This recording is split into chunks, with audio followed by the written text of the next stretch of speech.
Dès le départ, on voulait fabriquer un dictateur, un tueur. Des petits marginaux meurent, on dit Gbagbo a tué.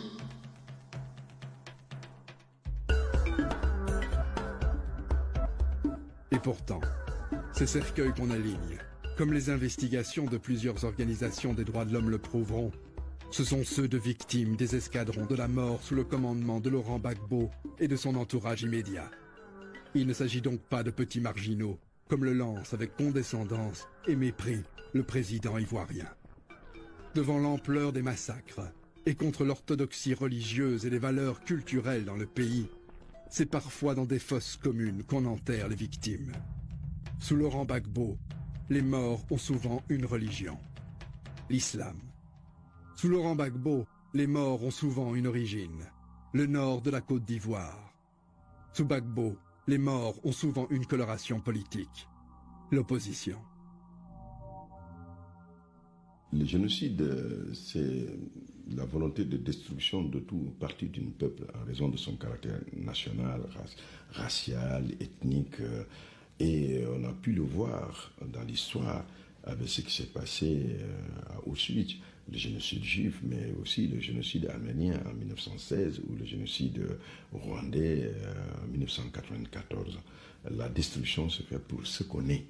Alors, dans le cas de la Côte d'Ivoire, les ingrédients étaient réunis et une tendance génocidaire était déjà sur place parce que plusieurs aspects peuvent être soulignés, c'est-à-dire qu'une idéologie, l'idéologie de l'ivoirité, c'est-à-dire de la différence, mais de la différence meurtrière. On était à la limite, au stade de l'épuration ethnique.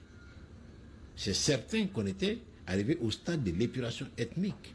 Les musulmans ont été ciblés parce que des mosquées à travers le territoire national, mais surtout dans la partie sud de Côte d'Ivoire, des mosquées ont été délibérément incendiées.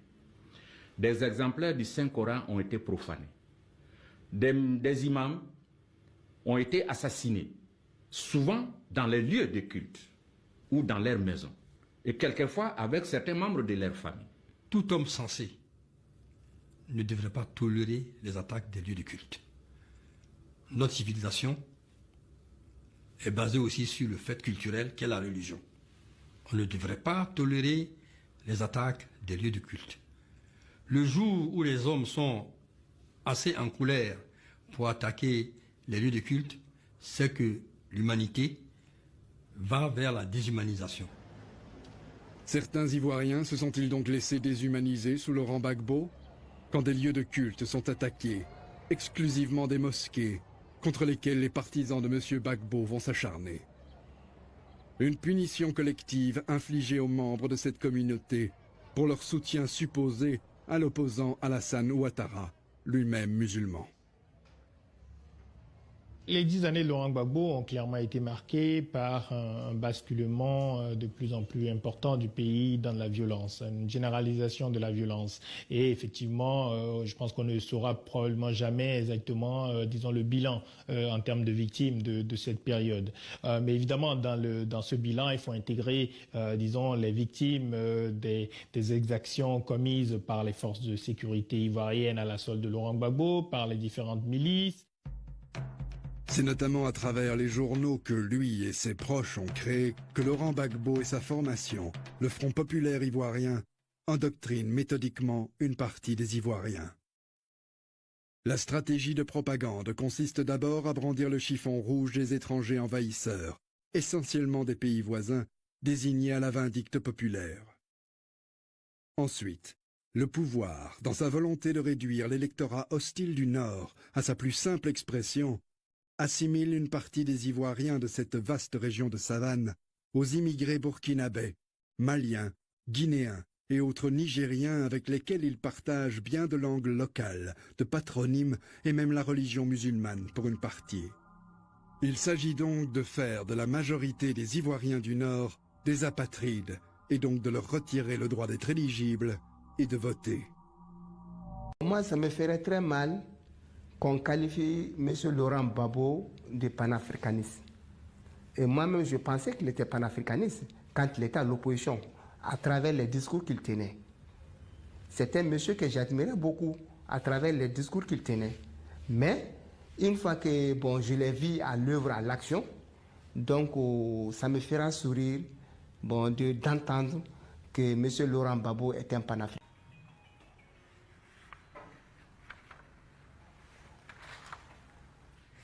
Voici la liste macabre des Maliens tués pendant le règne de Laurent Gbagbo durant les 10 ans de son pouvoir. Agachek Oumar, né en 1985 de nationalité malienne. Diarra Abdoulaye, né en 1961 de nationalité malienne. Ibrahim Amadou Ouedraogo, né en Modoun Diaye, 1982 de nationalité Mohamed Camara, Jean-Pierre Zoungrana, Mamadou Bari, Abdoulaye Konaté, Fatoumata Bari, Philippe Nana, Amadou Dembélé.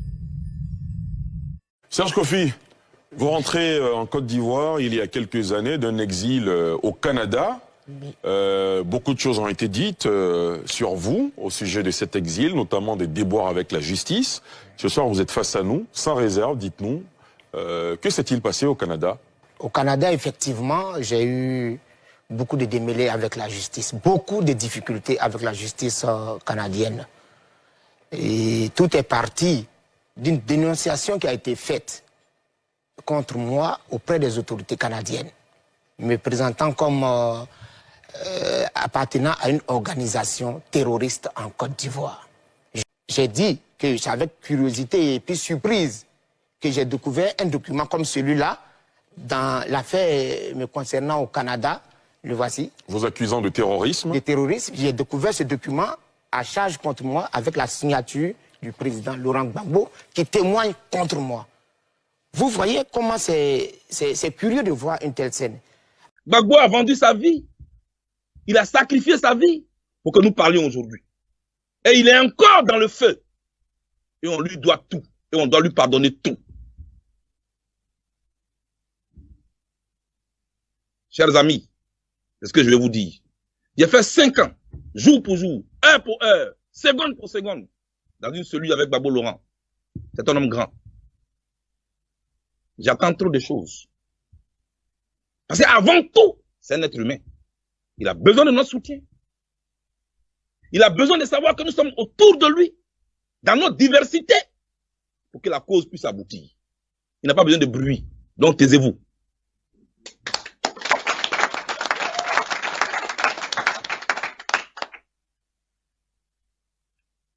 Quelqu'un qui a été bombardé dans son palais, transporté dans le QG de son adversaire, ensuite transporté à Korogo. Mais avant tout, c'est un être humain. Il a besoin de repos, de calme. Moi, je parle parce que moi, je ne suis pas Gbagbo. Moi, je suis Blé Goudé. Moi, je viens pour enlever la rosée. Et le chef va venir passer. C'est tout.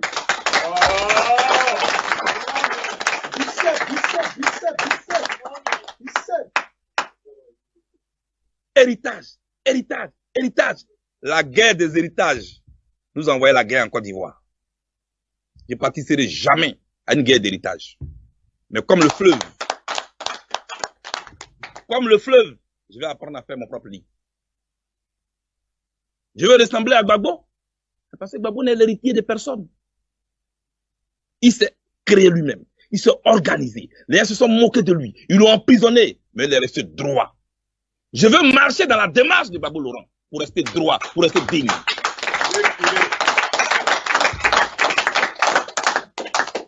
Quand je parle de Gbagbo Laurent, je parle de ses compagnons de lutte, à qui nous devons beaucoup de respect. Je voudrais profiter pour saluer cette grande dame, toujours tête haute, qui marche droit, devant n'importe quelle embûche. Saluer Simone Gbagbo et Yves. Chers amis, c'est ce que je vais vous dire. J'ai fait 5 ans, jour pour jour, heure pour heure, seconde pour seconde, dans une cellule avec Gbagbo Laurent. C'est un homme grand. Il dit, Laurent Gbagbo, là, c'est un modèle pour lui. Quand tu dis que quelqu'un est un homme grand, là, ça veut dire que c'est ton modèle. Ça veut dire le chemin que la personne a suivi, là. toi aussi tu rêves de suivre le même chemin. Lui aussi là, lui rêve de vivre comme Gbagbo, d'être comme Gbagbo, de créer les escadrons de la mort, de créer un parti tribal et tribaliste, de créer les conditions du chaos en Côte d'Ivoire, d'être aussi le père même des instabilités en Côte d'Ivoire comme Laurent Gbagbo, d'être aussi celui-même qui va entrer en collision avec un certain Blé Goudé ou des djihadistes comme lui-même, il a eu à le faire déjà en prison, Blé Goudé, j'ai déjà parlé de ça. Et donc, Gbagbo est grand pour lui parce que tout ce que Gbagbo a posé comme modèle là, si lui, Blé Goudé, on lui laisse le champ d'être dans la scène politique là, il va répéter la même chose. Parce que, comme on le dit, qui s'assemble se ressemble. Et quand tu vois quelqu'un en modèle, ça veut dire que tu es prêt à copier tout son cheminement. J'apprends trop de choses. Parce qu'avant tout, c'est un être humain. Il a besoin de notre soutien. De la même manière que je vous dis ici tous les jours, que Nana Félix Houphouët-Boigny nous a dit que nous autres, là, de donner notre soutien à Alassane Ouattara, là. Blé Goudé dit, eux, là, leur soutien, là, c'est à Laurent Gbagbo, dans le mal comme dans le bien. Est-ce qu'il a bien dit qu'on doit pardonner à Laurent Gbagbo? Est-ce qu'on pardonne à quelqu'un qui fait du bien? Est-ce qu'on pardonne à quelqu'un qui fait du bien? Et donc, quand il dit de soutenir Gbagbo ici, et que Gbagbo a besoin de eux, leur soutien là, c'est leur soutien surtout dans le mal. C'est ce qui les caractérise. Et donc, comme je vous l'ai dit, un arbre là, un arbre ne peut pas refuser son fruit. Et un fruit ne peut pas être plus grand que l'arbre. On continue. Il a besoin de savoir que nous sommes autour de lui. De la même manière que Houphouët-Boigny nous a demandé d'être autour d'Alassane Ouattara là. Blé Goudé dit que lui, avec ses partisans, malgré tout ce que vous voyez là, eux sont obligés d'être autour de Gbagbo. Parce que, comme je vous l'ai dit, c'est comme l'arbre et son fruit. Dans notre diversité. Dans leur diversité. C'est-à-dire, ils vont créer MGC, ils vont créer COGEP, ils vont créer FPI avec enveloppe, ils vont créer PPACI avec le contenu là. Il dit à la fin de la journée là, eux vont tous être autour de Laurent Gbagbo dans son idéologie ethno-nationaliste, tribaliste, pour combattre vous les gens du RDR, pour vous combattre sans pitié. C'est ce qu'il est en train de vous dire comme ça. Pour que la cause puisse aboutir. Pour que la cause puisse aboutir. Quelle cause? La cause des identitaires, des ethno-nationalistes tribalistes et des promoteurs de la haine puissent prévaloir sur le droit, puissent prévaloir sur la logique du vivre ensemble, puissent prévaloir sur la fraternité entre les Ivoiriens. Il n'a pas besoin de bruit, donc taisez-vous. Donc, tous les bruits que vous entendez là, il dit, Laurent Gbagbo n'a pas besoin de ça. C'est vous qui voulez croire qu'eux sont en train de créer les bruits là. Lui, il vous dit, vous allez prendre tout ce que vous entendez là. Mais en réalité là, eux, ils sont en train de mettre leur plan et ils sont en train d'avancer.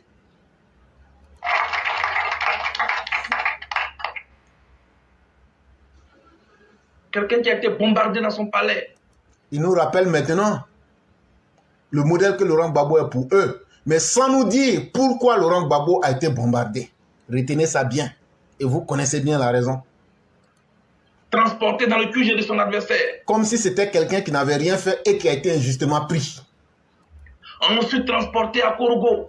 Alors qu'il a refusé de reconnaître les élections, il a soumis les Ivoiriens à la mort par goût du pouvoir et surtout par idolâtrie du pouvoir. Et il a créé un gouvernement illégal où toi, Blé Goudé, tu avais été nommé illégalement en tant que ministre de la Jeunesse.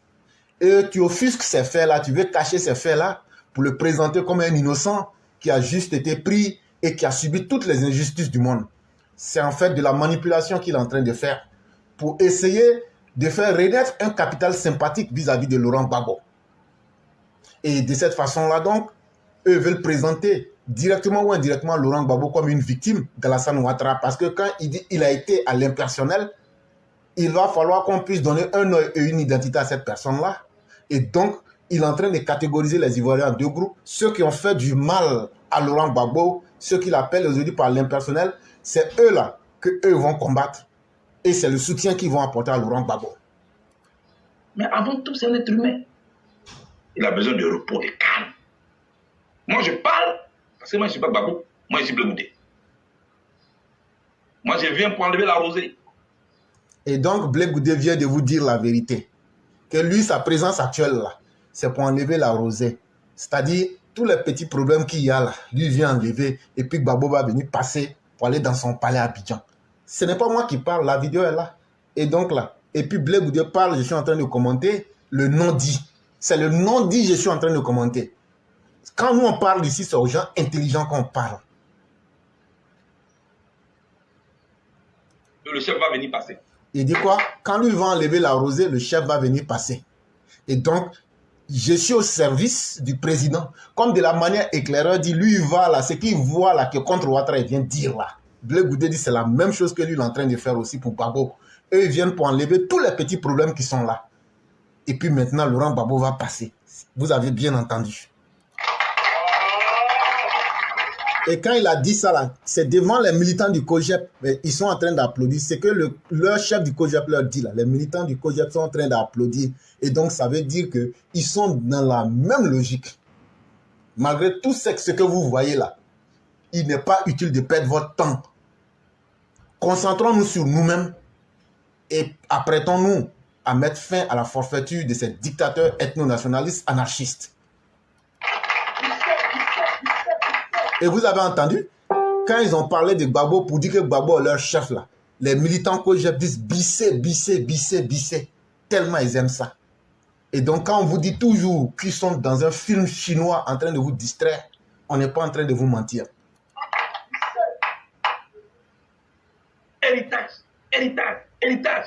La guerre des héritages nous envoie la guerre en Côte d'Ivoire. Et donc il fait la similitude en disant, pour qu'eux, ils ne vivent pas la même division comme le PDCI qui a créé le RDR et autres, il faut qu'eux soient autour de Laurent Gbagbo, lui apporter son soutien de quelque manière que ce soit, pour ne pas que ça crée une division entre les héritiers de Laurent Gbagbo, comme ça a été le cas entre les héritiers de Félix Houphouët-Boigny, c'est-à-dire Alassane Ouattara et Henri Konan Bédié en 1993. Je ne participerai jamais à une guerre d'héritage. Et donc, lui ne va jamais participer à une guerre d'héritage. Parce que pour lui, l'héritage là doit rester un. Et l'héritage là, ceux qui veulent diviser l'héritage de Laurent Gbagbo pour que son combat soit dispersé là, lui, Blé Goudé ne va jamais s'ajouter. Il faut que l'héritage de Laurent Gbagbo reste compact. C'est-à-dire la gestion dans l'incapacité, la gestion dans la médiocrité, la gestion sur fond de xénophobie, de tribalisme, d'idéologie ethno-nationaliste tribaliste, la gestion des Ivoiriens en les catégorisant et surtout la gestion du pays dans la violence, il faut que tout ça soit mis ensemble. Et c'est ça qui représente l'homme Gbagbo. Et c'est ça, ce modèle-là qu'eux veulent garder en héritage. Et ils veulent rester en un groupe.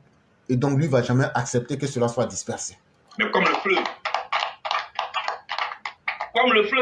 je vais apprendre à faire mon propre lit. Je veux ressembler à Gbagbo. Et vous avez bien entendu, lui, Blé Goudé dit il veut ressembler à Gbagbo. Blé Goudé dit il veut ressembler à Gbagbo. Vous les gens du RDR qui êtes en train de vous blaguer là, il dit il veut ressembler à Laurent Gbagbo. Il veut créer guerre civile en Côte d'Ivoire. Il veut créer escadron de la mort. Il veut demander qu'on viole vos filles, vos mères, vos femmes, vos sœurs. Il veut, comme Laurent Gbagbo, être quelqu'un d'incapable. Il veut, comme un Laurent Gbagbo, être quelqu'un qui n'a rien produit que le chaos, le désordre en Côte d'Ivoire. Il dit, lui, veut ressembler à Laurent Gbagbo. Donnez-moi le nom de quelqu'un qui soit honnête et qui a de la qualité morale et intellectuelle qui veut ressembler à Laurent Gbagbo, si ce n'est que Blé Goudé. Parce que Gbagbo n'est l'héritier de personne. Mais depuis quand tu as vu quelqu'un être l'héritier du diable en personne? Depuis quand tu as vu quelqu'un être l'héritier de Belzébuth? Depuis quand tu as vu quelqu'un être content d'être l'héritier de Baphomet? Depuis quand tu as vu quelqu'un être fier d'être l'héritier du démon en personne? Je ne crois pas que il faut être dans la psychologie baboïenne ou baboïste pour être un anti-valeur, un anti-modèle sociétal pour vouloir ressembler à Laurent Gbagbo comme tu le dis. Créer lui-même. Ils sont organisés. Les gens se sont moqués de lui. Ils l'ont emprisonné. Mais il est resté droit. Et vous voyez, de façon subtile, il nous rappelle maintenant 92. Ils l'ont emprisonné. Mais le il ici, c'est toujours Alassane Ouattara. Pour dire que c'est ce ennemi-là, avec ses compagnons qu'il faut combattre. Et ça, ils n'ont aucun doute là-dessus. Parce que tant que l'épitome des valeurs morales, l'épitome de la capacité, l'épitome du travail est là, eux les incapables, eux les médiocres et les inutiles qui sont conduits par la haine là, eux ne peuvent pas prospérer. Et donc il faut combattre Alassane Ouattara. Le message, je suis en train de vous le dire, quand quelqu'un parle là, il y a la nature réelle du message. C'est le message caché que je suis en train de vous dire.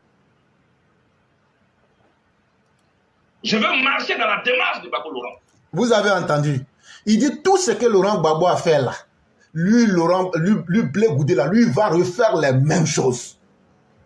Et donc quand un jeune xénophobe sort pour venir nous dire que les musulmans djihadistes du nord de la Côte d'Ivoire, vous n'aurez pas la paix avec Blé Goudé, ça vient confirmer ce qu'il est en train de vous dire aujourd'hui ici. Pour rester droit, pour rester digne.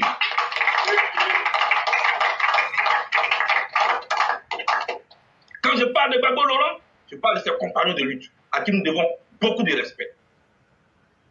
Je voudrais profiter pour saluer cette grande dame, toujours tête haute, qui marche droit, devant n'importe quelle embûche. Saluer Simone Gbagbo et Vic. Et donc on va arrêter le massacre ici. Vous pouvez vous-même suivre le reste de la vidéo. On aurait pu décortiquer ça pour démonter l'homme comme il se devait. Mais on va terminer ici. Il dit qu'il salue Simone Gbagbo. Celle-là même qui est une femme, qui a demandé qu'on viole d'autres femmes et qui est sortie pour applaudir. Le Blé Goudé aime ça.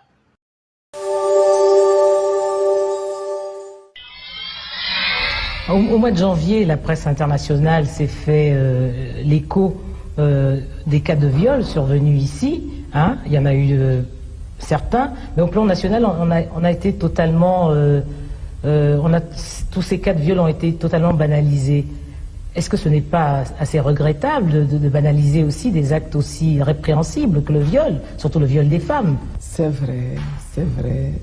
Mais il faut dire que ces cas de viol se sont produits dans un contexte politique assez spécifique. Et voilà. Mais oui, mais est-ce qu'on doit tenir compte de l'appartenance politique d'une violée?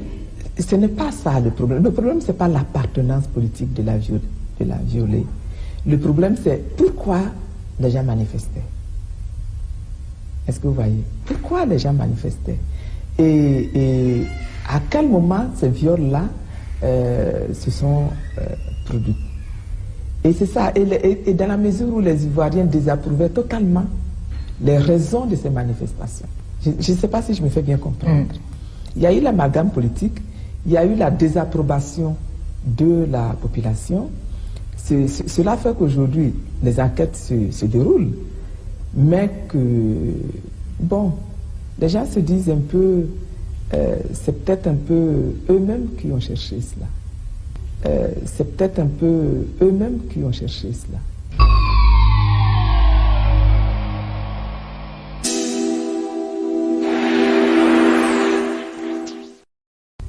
C'est peut-être un peu eux-mêmes qui ont cherché cela.